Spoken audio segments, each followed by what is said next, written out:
So you've done a mock draft for Dogs by Nature. We're going to take a look at the first 3 picks of that mock draft. So you do have a trade. You have the Browns trading pick 54 to the Buccaneers for 57 and a future third.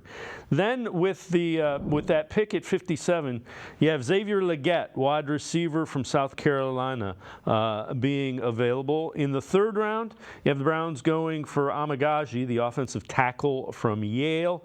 And then in the 5th round, getting the tight end that many feel they need, Theo Johnson from Penn State. So take us through this. We'll start with Legette. What do you like about Legette if he's there when the Browns pick in the 2nd round? Yeah, if you want that guy that's got the great ability after the catch, Xavier Legette's one of those guys. I was surprised he fell to 57 in the simulator when I was doing my mock. I don't see that being reality. I think he probably goes early in the 2nd round, but if you want that guy that's tough, that's fast, that's physical, Xavier Legette's one of those guys. Amagaji from Yale. I see a lot of people kind of drawing the connection between the Browns and Amagaji. What do you like about him? I just love that he's got the potential. He's got the size. He's a great blocker. I think there's still room for him to develop, which I think is great that you don't have to throw him out there right away because we have such a deep tackle room, barring health, which I think is the biggest key there.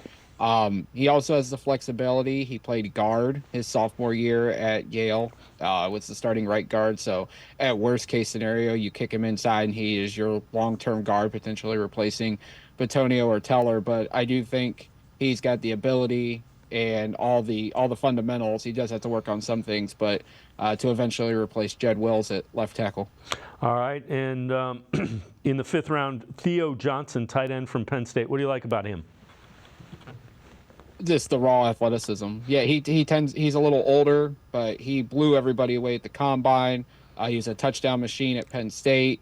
Got great size, which makes me think he's going to develop into a solid blocker at the next level in the NFL. So I think that's something that the Browns really need to do. They need to find a number 2 that fits alongside Njoku. I mean, there's some other tight ends in this class where I think Jatavian Sanders is at 1 where he doesn't really fit alongside Njoku, but I think Theo Johnson definitely could be that guy.